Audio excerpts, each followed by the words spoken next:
Devils set some goals. This can't all be about Taylor Hall carrying most of the scoring load this season. Well, Kenny, what did we see tonight in Sweden? The Devils score 4 times and then add another in an empty net. Final stat sheet, no points for Taylor Hall, but still, this was a dangerous team tonight. And we know he's going to get plenty of them during the season. That is Taylor Hall, but you want some balanced attack. He needs support.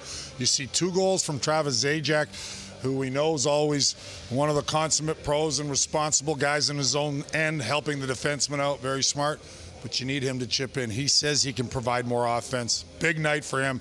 Kyle Palmieri doing a little bit of everything. That wicked shot, but he's a workhorse for this team. I really like the way the defense collectively played as well.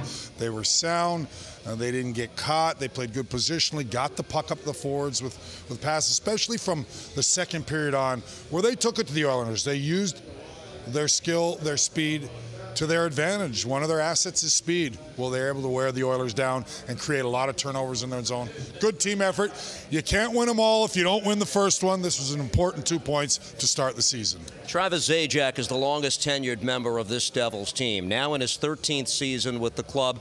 Early in his career, he put up some good numbers offensively, but many thought that was the residue of playing on a top line with players like Zach Parise or Jamie Langenbrunner came along and was part of that line as well. At this stage of his career, I think people have formed an opinion of Travis as that guy who you want on the ice when you're protecting a lead, but we're seeing there's still a little bit more to his game. Oh, there's no question. He's a motivated guy. He's a true pro. He always wants to be that guy that not only can be so responsible and one of the better defensive centermen in the league for my money, because he's always in the right spot, and I'd love him if I was a defenseman because the help he gives you.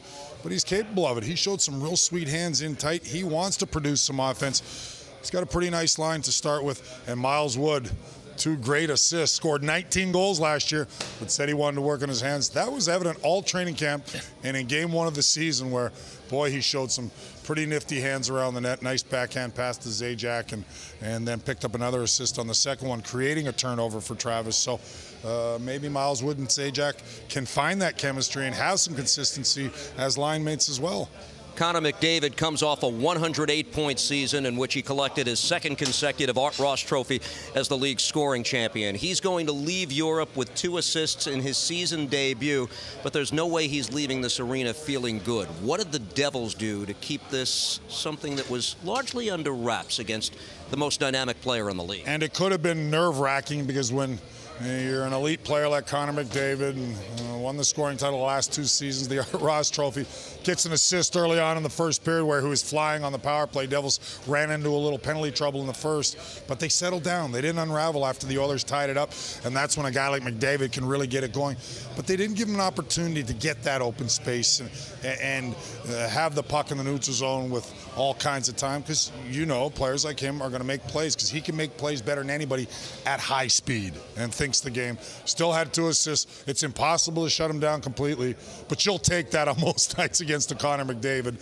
1 on the power play, 1 on a real good through-way passing play. And the Oilers, for the most part, were McDavid, Lucic had good games, but the Devils were able to cut down most of the opportunities, especially by their big gun, McDavid, who can completely dictate a game like no other. Like the players, we're going to have a lot of memories from our time in Europe, but being home and succeeding at home is going to be paramount for this team moving forward, for the simple reason their next 4 games at Prudential Center are against pretty good teams as well, Kenny, beginning with the Capitals on Thursday night. The defending Stanley Cup champions, the Washington Capitals, it will be no easy task, but Devils, you want to win your first game. You have a long training camp. You're over here for goodwill. The National Hockey League put on a beautiful global series and growing the game, growing the product of the National Hockey League.